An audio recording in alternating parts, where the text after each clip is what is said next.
Alright guys, well, not sure if you guys saw, I think it was yesterday and today, an organization called Project Veritas. I'm sure you guys have heard of them. These are the guys who do, I guess, kind of candid videos or hidden cameras where they speak to people and they expose kind of people's impropriety, usually on the left-wing side of the political spectrum. So Project Veritas released a video yesterday and today where they show a Bernie Sanders staffer in Milwaukee, Wisconsin, basically saying that if Bernie Sanders is not the nominee at the Democratic convention, that there's going to be riots, and it's going to be not just riots, it's going to be organized riots, and that people will be beating the cops. Basically, they're going to attack the police. My guess is Antifa or other people they're going to organize. And on top of that, this guy started talking about, he was asked a question like, what do you do with people who don't comply to your vision, to your ideas, to your politics? And he started talking about, this guy said, well, what did they do in Cuba? Well, what did they do in the Soviet Union? They sent them to Gulag, re-education camps, or education camps, And people saw this. I noticed people's reaction online, and a lot of people are just aghast. They're aghast, right? And they're asking the question, like, how do we get to this point? Like, how do we get to this point in America where there are people who think this way? And there was actually even another girl interviewed in this video, and she said, yeah, I mean, there's more like this guy amongst us. There's more of us. It's not just me and this guy. There's a lot of us like this in Bernie Sanders' camp. I can only imagine there's more people like them in other people, Elizabeth Warren's camps and other politicians. And yeah, people asking the question, like, we thought we defeated this movement, this communism, and it's still here, and it's not only here, it's threatening to come back in a very serious way to the point where a person, an actual card-carrying communist, it's one thing if we have Congress people, AOC, Ilhan Omar, all these kind of people, but it's another thing where a card-carrying communist basically becomes the president of the United States. So, I'll tell you guys how it became this way, how it's actually entirely possible. It's very simple. The people who brought this ideology back into American society, they were, in the late 60s and early 70s during Vietnam, they were the very students who were protesting. So you may say, okay, as a lot of those students, they eventually became, the 80s came around and they became, conservatives, Republicans. They woke up and listen. It's like Churchill says: if you're a socialist when you're young, you have no heart, and if you're a socialist when you're older, you have no brain, right? So you may say those people attained the brain and everything became normal again, right? Little do you realize, some of these people actually went on to get PhDs in what I call underwater Peruvian basket weaving, or gender studies, or what have you, one of the liberal arts, and they became professors. And they became professors in late 70s, early 80s, and going to the 90s, and then the early 2000s, and they started pushing their communist agenda and social justice warrior agenda and all these agendas, and they were doing it for like 30 years, and they were chipping away, and the country was not buying into their nonsense, right?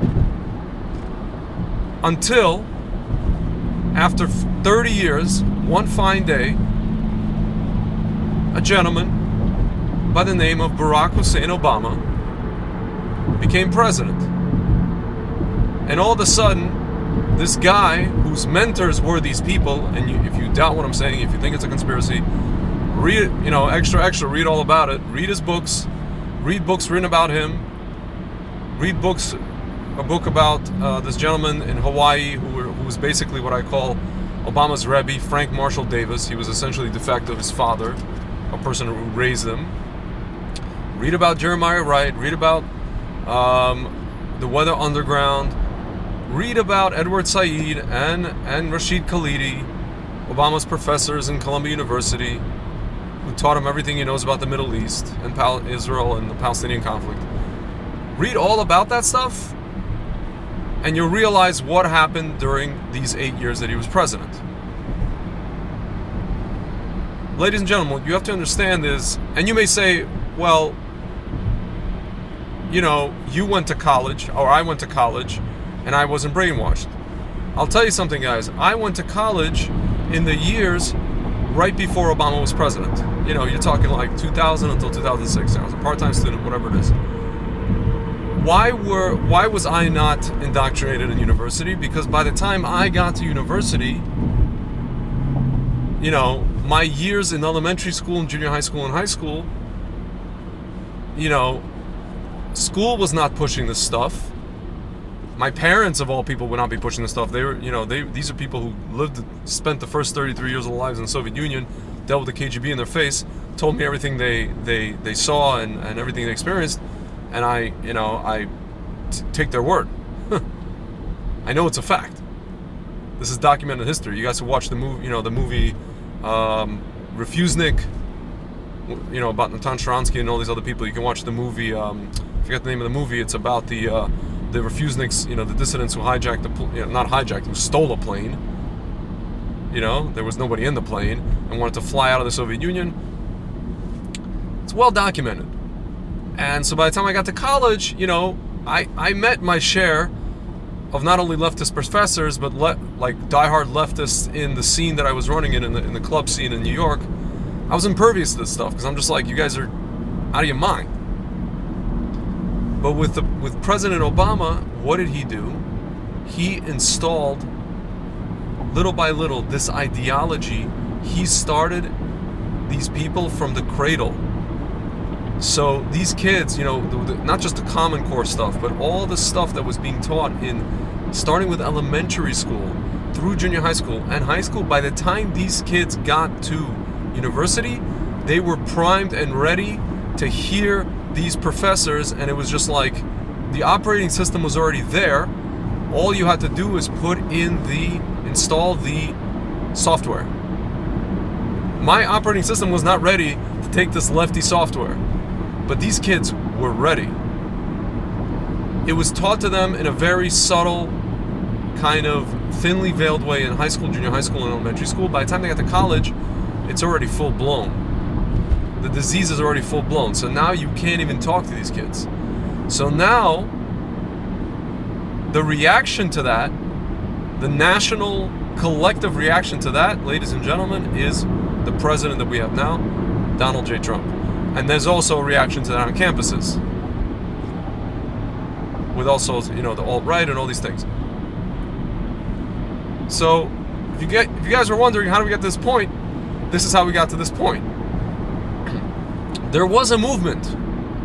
There was a fringe movement for 30 years, 30, 35, maybe even 40 years in academia that essentially, I would say, didn't really go anywhere. They were on the fringes. They were looked at as clowns. Even by the Democratic Party, they were looked at as clowns. They were marginalized. The Democratic Party knew that you can't put these people front and center because we're just gonna, the American people are not gonna buy this stuff. But now the Democratic Party, even the people that don't agree with half this stuff, this nonsense, understand that the zeitgeist of the country, or at least half the country, these people have been indoctrinated. So to them, a really, really left-wing person seems normal. A person who follows the Constitution and a person who follows like what our framers intended seems like an extremist, is right-wing. It's kind of like when I talk about, Rabbi Kahana. Rabbi Kahana, the things that he was saying in the 70s and 80s, most Jews in America agreed with. definitely most Jews in Israel agreed with. Today, the guy's a third rail. Why? Because even modern Orthodox people are like afraid of these, obvious Torah ideas, because everything's shifted to the left. But what people are not realizing is that the counterweight to that is that the right is going to take back the pendulum, the extreme right. That there's no more middle anymore, right? So, in case you guys are wondering, you guys are aghast at how did we get to this point? How did this, guys like this, forget his name in the video, how did this guy exist? And he's not the only one. There's a lot of people like him. And, you're talking about Antifa and all these groups. And the Democratic Party today knows that they cannot live without these guys. They know that if Bernie or even Elizabeth Warren is not propped up, they know that there will be riots. If somebody like a Biden who tries to, he wants the best of both worlds, they just asked him a question at the debates, would you keep troops in the Middle East? He's like, well, I'll keep a minimum amount of troops in the Gulf to patrol, blah, blah, blah, but we're not going to send, we're not going to have a war with Iran, we're not going to, flex our muscle. So Biden is a throwback kind of Clinton-like figure, right? Hillary Clinton, it's funny, she's not that big of a leftist. People wanted her because she was a woman. People voted for her because she was a woman, and, she wasn't going to carry out half the stuff that Obama wanted to do. She's at the end of the day, she's closer to her husband and closer to Biden than Obama's. The guy he did everything these guys wanted. They would love him back, right? So, in case you guys are wondering, that's how we got to this point. And 8 years, a lot was done in 8 years, and frankly, I think that, you guys know my opinion from previous videos. I think that Obama was sent by Hashem to create this situation so that a person like Trump could come along and help Israel do the tikkun. Because right now what we see is Hashem is accelerating the process, the Geula process. And you see that a person like Obama, because he was connected to Ishmael, because this whole thing, this last gullus is actually the gullus of Ishmael. It's a gullus of, the so to speak, the Arab world and the Islamic world threatening us, and Obama's connected to that. I don't know if he's a Muslim, but I know that he's connected to that energy. And so the counterweight to that is Trump, where he's coming in. You guys see what he's doing. I mean, I don't have to spend the rest of this video talking about what he's doing for Israel and with respect to Jews and all this kind of stuff. If you guys want to say, anti-Semitism reared its ugly head, that has been spoken about. I just read today's Hayenu, the circular Chabad puts out, and the Hayom Yom talk. I'm sorry, not Hayom, the Geula, the stuff that talks about the Geula. It talks about that the anti-Semitism is only going to increase. This stuff was written about like hundreds of years ago. Ladies and gentlemen, this is not something that's like, Trump is here and like, it's not going to go away. It's only going to get worse. It's only going to get worse. We saw, I don't know if you guys saw, there was a friend of mine sent one of her students, the father's car. He left his car open in Queens of all places. Somebody broke into his car, or just opened his car door and drew swastikas on the leather seating and other expletives and all these things. I mean, this stuff is only going to get worse. It is not going to stop. Because at the end of the day, Hashem wants us home, by hook or by crook. Coming home to Israel, anti-Semitism should not be a reason. But Hashem is like, you know what? If you guys are not going to let go of your gashmias and all your stuff that you think is so important, I got other ways of getting you home, And if you want to make the argument, well, it's not as safe in Israel, you know what? In Israel, we know exactly who's coming, who it is, where it is, and how it is. In America, you have no idea. You have absolutely no idea. You're totally blind. You're totally exposed. And you know what? According to Rabbi Nir Ben Artzi spoke last week. He said the Shechina, the divine presence, is basically all but gone from America. And he advised everybody, you know what? It's time to come home. All right, guys. Talk to you soon.